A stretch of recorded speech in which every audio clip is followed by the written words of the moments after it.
मुंबईमध्ये ठाकरे बंधूंना कोंडीत पकडण्यासाठी भाजपनं केलेला मराठी विरुद्ध अमराठीचा प्रचार आता भाजपच्याच अंगलट येतोय।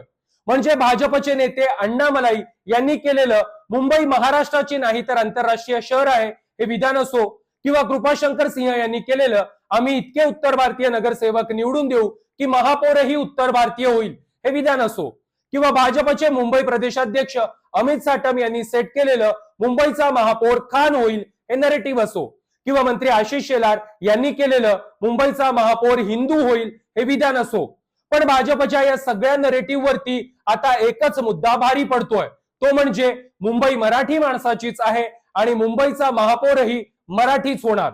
म्हणून तर भाजपच्या प्रचारातील सगळे नरेटिव्ह उलट भाजपच्या अंगलट येऊ लागल्यानं मुख्यमंत्री देवेंद्र फडणवीसांना आता कुठे मुंबईचा महापौर मराठी होईल हे सांगण्याची उपरती आली आहे। बरं, हे इतकंच नाहीये तर मुंबईतील मराठी माणसाविरोधातील प्रचार अंगलट येत असल्यानं पंतप्रधान नरेंद्र मोदी आणि केंद्रीय गृहमंत्री अमित शहा देखील मुंबई महापालिकेच्या निवडणूक प्रचारातून दूर राहिलेत। यातून हे चित्र स्पष्ट होत आहे की मुंबईमध्ये मराठी माणूसच भाजपच्या अमराठी लोकांच्या लांगुल चालनाचा आणि मराठी विरोधातील उन्मादाचा टांगा पलटी करणार हे निश्चित आहे। त्यामुळे या व्हिडिओमध्ये आपण आता भाजपचे प्रचारातील नरेटिव्ह त्यांच्याच अंगलट कसे येत आहेत, त्यात मोदी शहा मुंबईच्या प्रचारातून दूर का राहिलेत आणि भाजपचा टांगा मराठी माणूसच मुंबईमध्ये कसा पलटी करू शकेल हे सर्व आपण सविस्तरपणे पाहणार आहोत। मात्र त्याआधी माझं हे चॅनल पटकन सबस्क्राईब करा। 2024च्या लोकसभा निवडणुकीवेळी भाजपचे प्रत्येक नरेटिव्ह जसे त्यांच्याच अंगलट येत होते तशीच परिस्थिती मुंबई महापालिका निवडणुकीतही पाहायला मिळते। म्हणजे लोकसभा निवडणुकीवेळी भाजपनं अबकी बार 400 पार असा नारा दिला होता, मात्र त्याच वेळी भाजपच्या काही नेत्यांनी आम्हाला संविधान बदलण्यासाठीच 400 खासदारांचा आकडा संसदेमध्ये हवाय असं वक्तव्य केल्यानं मोदींचा 400 पारचा नारा उलटा पडला। राहुल गांधींसह सर्वच विरोधी पक्षांनी हाच मुद्दा उचलून धरत भाजपला संविधान बदलण्यासाठीच 400 खासदारांच्या पाशवी बहुमताची गरज आहे असाच प्रचार देशभर केला। त्यामुळे हेच नरेटिव्ह रोखता रोखता भाजपच्या नाकी नवाले आणि मोदींचं 400 पारचं स्वप्न अगदी 240 जागांवर येऊन भंग पावलं। आता जी अवस्था भाजपची लोकसभा निवडणुकीमध्ये झाली होती तीच अवस्था मुंबई महापालिका निवडणुकीतही पाहायला मिळते। म्हणजे भाजपचे दिग्गज नेते ठाकरे बंधूंना कोंडीत पकडण्यासाठी मुंबईत मराठी अमराठी मतांच्या ध्रुवीकरणासाठी जी वक्तव्य करत आहेत, गुजराती मारवाटी भैयांचं लांगुल चालन करण्यासाठी भाजपचे नेते ज्या विधानातून मराठी माणसाला अपमानित करत आहेत त्यात सगळ्या गोष्टी आता भाजपच्या अंगलट येत आहेत। याचं पहिलं उदाहरण म्हणजे तामिळनाडू भाजपचे माजी प्रदेशाध्यक्ष अण्णा मलाई यांनी मुंबईमध्ये भाजप उमेदवारांचा प्रचार करत असताना बॉम्बे हे महाराष्ट्राचं शहर नाही तर ते आंतरराष्ट्रीय शहर असल्याचं विधान केलं आणि अण्णा मलाई यांच्या या वक्तव्यानं भाजपचा मुंबई महाराष्ट्रापासून तोडण्याचा म्हणजे भविष्यामध्ये मुंबई केंद्रशासित करण्याचा डाव पुन्हा एकदा उघड झाला।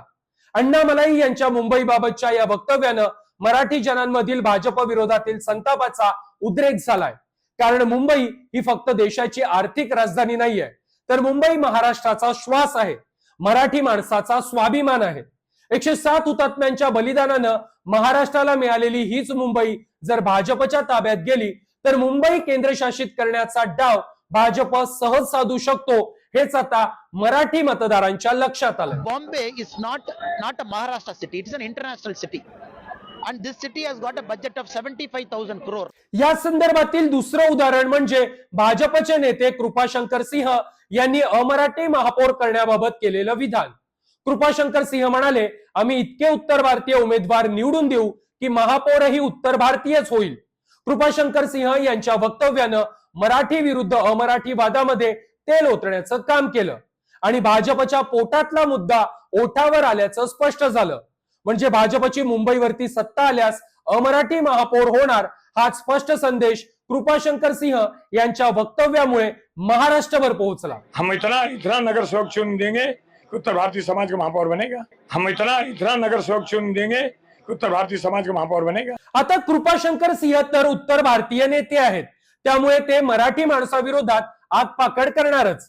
मात्र भाजपचे माजी मुंबई प्रदेशाध्यक्ष आणि मंत्री आशिष शेलार हे तर मराठी नेते असतानाही त्यांनी मुंबईचा महापौर मराठी होईल असं म्हटलं नाही। या उलट आशिष शेलार म्हणाले मुंबईचा महापौर हिंदू होणार आणि या शेलारांच्या वक्तव्यातून भाजपचे मनसुबे अधिक स्पष्टपणे उघड झाले. म्हणजे आशिष शेलारांनी मराठी महापौर बोलणं टाळलं. या उलट हिंदू महापौर असाच रेटा लावल्यानं भाजपच्या हाती मुंबईची सत्ता गेल्यास एखादा गुजराती, मारवाडी किंवा भैया मुंबईचा महापौर होणार हे स्पष्ट झालं. हिंदू होणारच, भाजपचा महापौर हिंदूच आहे. आता याच नेत्यांमुळे मुंबईबाबतचा भाजपचा कपटी चेहरा उघडा पडल्यानं अखेर डॅमेज कंट्रोल करण्यासाठी देवेंद्र फडणवीसांनाच पुढे यावं लागलं. म्हणजे आधी आपण काहीही केलं, काहीही बोललो तरी मराठी मतदार जाणार कुठे अशा माजात असणारे आणि संपूर्ण निवडणूक प्रचारात गुजराती मारवाड्यांसह भैयांचे तळवे साठणाऱ्या देवेंद्र फडणवीसांना अखेर मुंबईचा महापौर हा मराठीच होईल हे स्पष्ट करावं लागलं. कुल मिलाकर अगर बीजेपी का विचार करें, सबसे ज्यादा गुजराती और नॉर्थ इंडियन कैंडिडेट्स हमने ही दिए हैं. हमें हमेशा रहते, हमारे होते, लेकिन हमारे 78% कैंडिडेट्स मराठी है. तो इतने कैंडिडेट जब मराठी है तो महापौर कौन बनेगा? इसलिए मुझे लगता है ये कोई विवाद की बात नहीं है, ये बहुत नेचुरल है कि यहां पर मराठी महापौर बनेगा. आता हे इतकंच नाहीये तर भाजपचं आणखी एक नरेटिव्ह उघडं पडलंय. भाजपचे मुंबई अध्यक्ष अमित साटम यांनी मुंबईमध्ये ठाकरेंची सत्ता आली तर खान महापौर होईल असं वक्तव्य केलं होतं.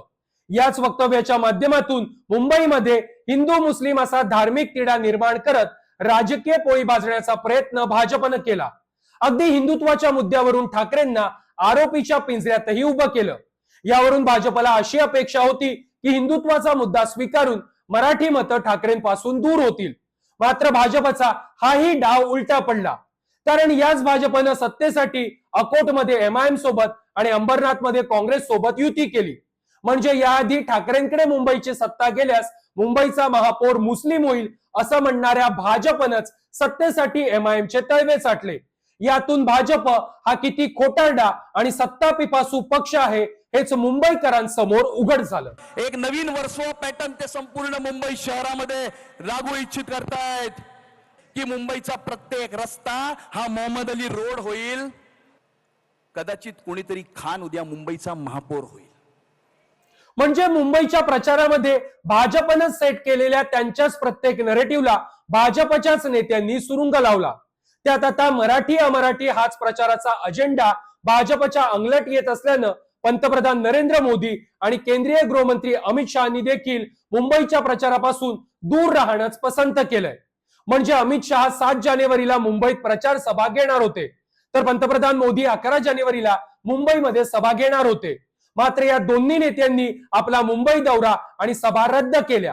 कारण मोदी शहानी मुंबईत सभा घेतल्या असत्या तर याचा उलटा परिणाम होणार हे भाजपला आता पूर्णतः कळून चुकलंय. कारण मुंबईतील 40 ते 41% असणारा मराठी माणूस आणि 19% मुस्लिम मतदार हेच ठाकरेंसाठी निर्णायक ठरणार आहेत. तर दुसरीकडे 13% गुजराती मारवाडी, 24% इतर उत्तर भारतीय असा 37 ते 38% अमराठी मतदार भाजपचा कोअर वोटर आहे. आता मुंबईतील मराठी आणि अमराठी मतांची अशा प्रकारे थेट विभागणी झालेली असताना भाजपला फक्त उत्तर भारतीयांच्या मतावर म्हणजे अमराठी मतांवरती मुंबई महापालिका जिंकता येणार नाही. त्यामुळे भाजपला मराठी मतांची ही गरज आहे. अशात आधीच भाजप नेत्यांच्या वक्तव्यानं मुंबई आणि मराठी माणसाविरोधातील भाजपची कपट कारस्थानं उघड झाल्यानं याचा भाजपला फटका बसणार आहे. पण अशा परिस्थितीत जर नरेंद्र मोदी आणि अमित शहा मुंबईत प्रचारासाठी आले असते तर निवडणुकीचा सगळा टोनच बदलला असता. त्यामुळे जर मोदी शहा मुंबईच्या प्रचारात उतरले असते, त्यांनी ठरलेल्या सभा घेतल्या असत्या तर 2 गुजराती मुंबईचे लचके तोडण्यासाठीच आलेत असं नरेटिव्ह आपोआप सेट झालं असतं आणि मराठी माणूस आणखी चौतावून उठला असता. याचा भाजपला मुंबईत आणखी मोठा फटका बसला असता. त्यामुळे या सर्व गोष्टी लक्षात घेऊन मोदी आणि शहा मुंबईच्या प्रचारापासून दूर राहिलेत. म्हणजे विकासाचे मुद्दे सोडून मुंबईमध्ये मराठी माणसाला डिवचण्याचा, अपमानित करण्याचा आणि अमराठी लोकांचे तळवे चाटण्याचा भाजपचा अजेंडा आता भाजपच्याच उरावर आडवा झालाय. त्यामुळे मुंबईमध्ये मराठी माणूसच भाजपच्या उन्मादाचा टांगा पलटी करणार हे निश्चित आहे. या संपूर्ण विषयावरती तुमची काय मतं आहेत ती कमेंट बॉक्समध्ये नक्की कळवा. हा व्हिडिओ आवडला असेल तर लाईक करा, जास्तीत जास्त लोकांपर्यंत शेअर करा आणि माझं चॅनल सबस्क्राईब करायला विसरू नका.